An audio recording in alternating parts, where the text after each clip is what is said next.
Hello everybody and welcome to the beautiful city of Sydney here in sunny Australia. Over the next 48 hours we're going to be exploring around Sydney, showing you some of the best things to do here and out of the music city. So currently we are in this suburb called Kirribilli, and this is probably one of my favorite spots to view the landmarks around Sydney. Sydney is known for the landmarks Sydney Harbour Bridge, the Opera House, the beautiful harbour, and from here you've got parking all along here. It is paid parking, it's quite expensive, but you can also catch a ferry here to the Jeffrey Street Ferry Terminal, and you've got this amazing view of Sydney Harbour Bridge, the whole city over here, and the Opera House as well. So it's a beautiful spot, and we definitely recommend, even just for a lovely little walk around the park underneath the Harbour Bridge. And on the other side is Luna Park. The last time we were in beautiful Sydney was over a year ago, and in that video we explored the city and we went to places like Manly and the Gap and the CBD, so I'll link that video up above if you want to go check that out too. We are going to go and visit some of the most popular beaches here in Sydney, and we're starting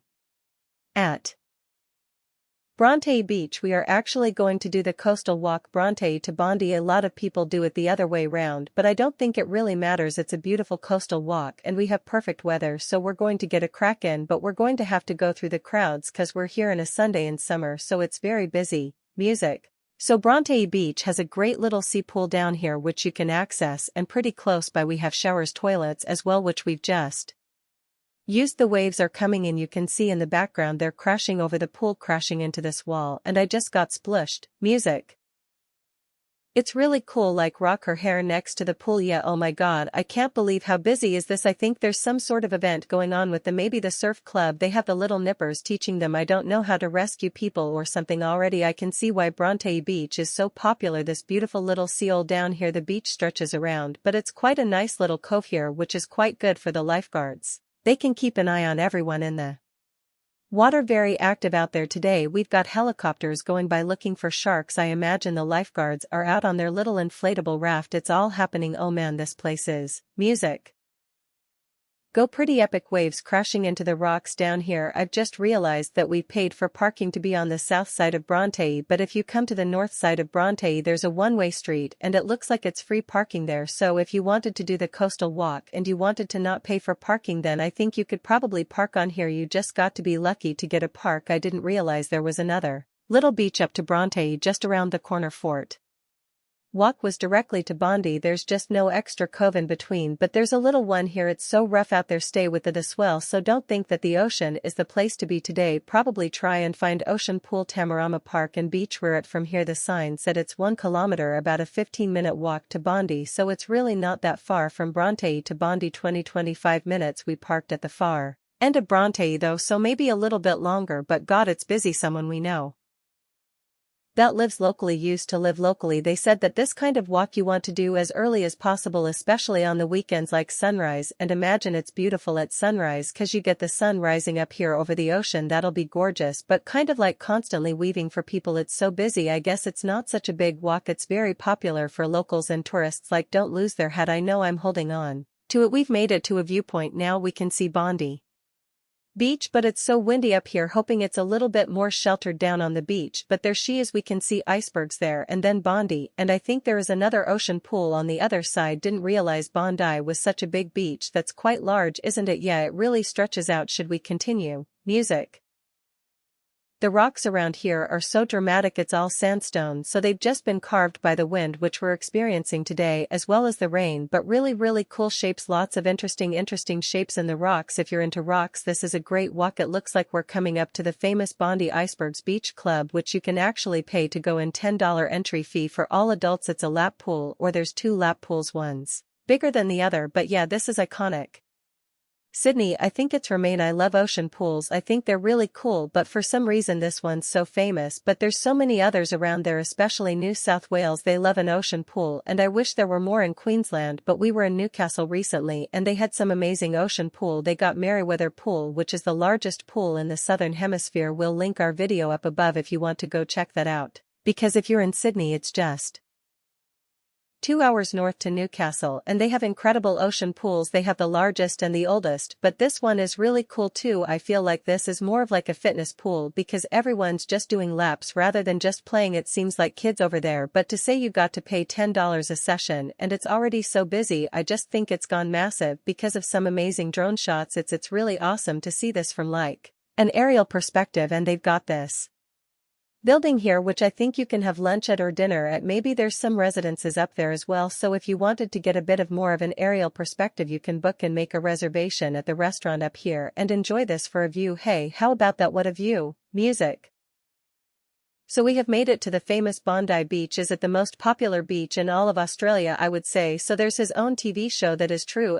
So the walk was nice, but it was just so busy for me. I couldn't really enjoy it. Just was a bit too crowded and overwhelming. Like you said earlier, you're just kind of dodging and weeding all through people all the walk. Yeah, I don't mind if you're easily overwhelmed by large crowds. Now we have come to Bondi itself and we're going to just have a little walk along the front. Looks like they have a lot of cafes. There's load umbrellas over their huge park. Gabriel, everyone's just got their picnic blankets out. Doesn't feel as busy because I think it's a much larger area, so people have a bit more space. But Bronte Beach, it seemed like there was quite a few more people there, but the beach is a lot smaller. Well, last time we went to Sydney we went to Manly, and I think I prefer Manly. Yeah. Manly's nice. This is cool too. Let's see, let's go have a little look around the what's on the front. Music. We've come down to the Bondi Pavilion now, and it's actually a really cool spot. There's loads of stuff going on here. There's like a community radio station. There's a little art gallery. There's a place where you can learn more about Bondi stories. Food, drink. Charlotte's just used the bathroom. How was the bathroom? Hi.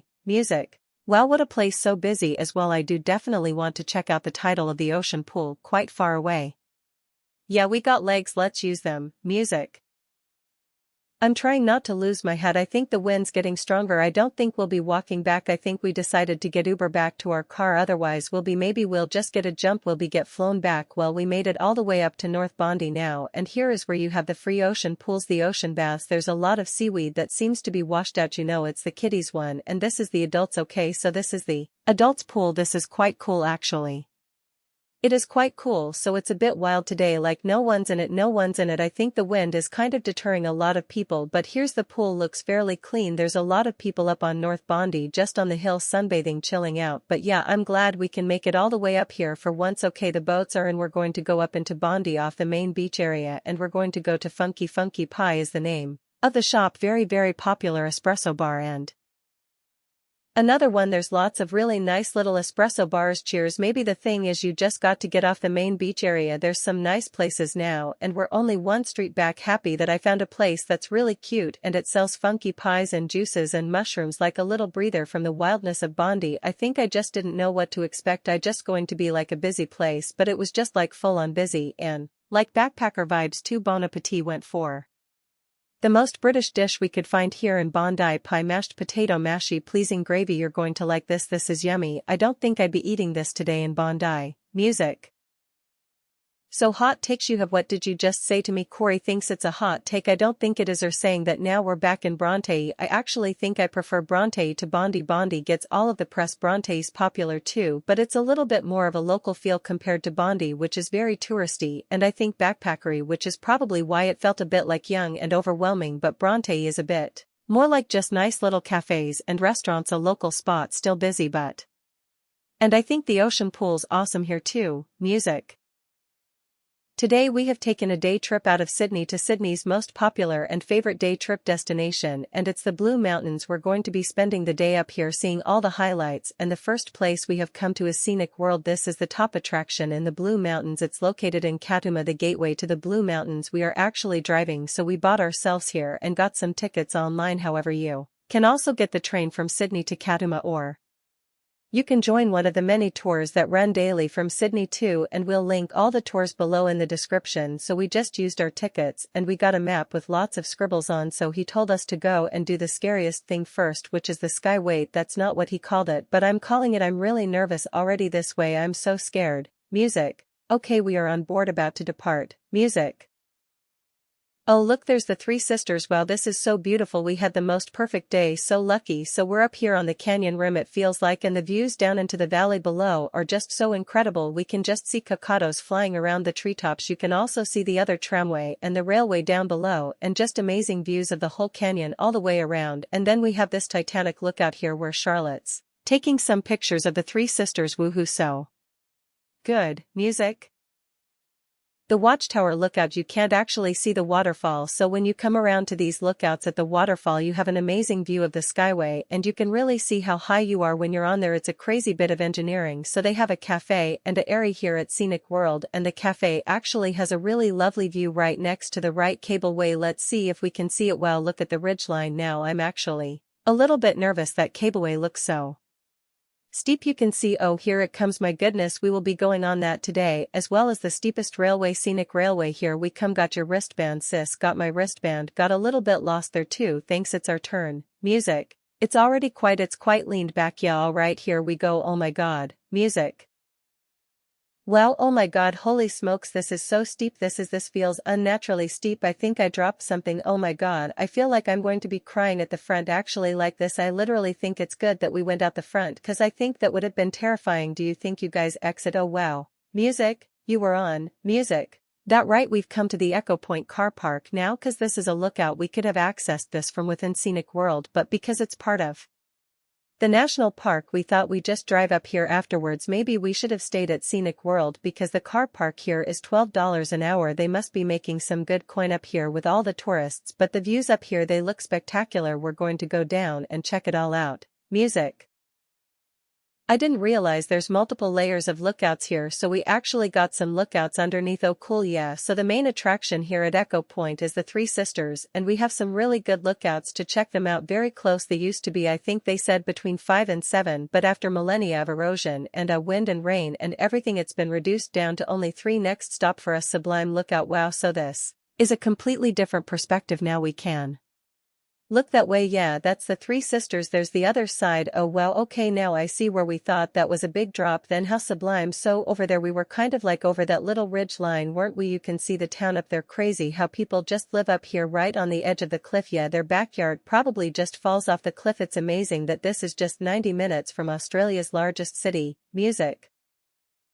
This is the kind of spot where it's like if it didn't have the railing I would be way too scared to stand this close to the edge. Wow, it's incredible though. Wow, it really opens up as well. The view over here, oh my gosh, it's like you kind of feel like you're in the center just having this amazing panoramic view. Well, let's go for a little walk through town. Found a little treat, got a coffee from Sana Cafe, probably the newest addition up here on the Blue Mountains little towns that's only 3 months old. Music.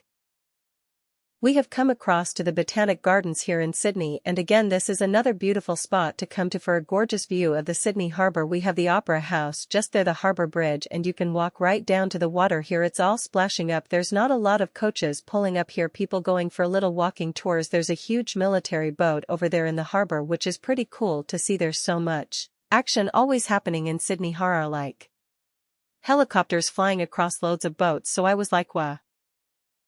Yeah, but this is a lovely spot to go for a walk, and there's lots of little coffee spots, so I think we're going to go grab a coffee and enjoy the views here. There's a spot here on Google Maps called Mrs. Macquarie's Chair, and you can see it's carved into the stone here, which is quite cool. And there's another one up there, and the steps carved all into this stone here. But yeah, quite a cool little place. I had no idea this was here. Yeah, lots of little nooks and crannies. We were going to stop for a coffee at that spot just behind us, but the rain has decided to come and enjoy storm brewing in Sydney. Yeah, so we're starting to get wet. Usually though, if you're visiting Australia in summertime, you're going to get a storm or two. Yeah, there's storm forecast for this afternoon, but it has come early. It seems we may go find a nice cafe. By the way, I wanted to mention the parking here, cause there is parking allowed in Mrs. Macquarie's park for up to 24 hours. It's all metered though, so you got to pay per hour. 24 hours. Take a guess at how much it costs. $50 higher, $100 higher, $150, 143. Ooh, for 24 hours we will not be doing that. We just got 1 hour, cost us $9, and we have to leave. Music.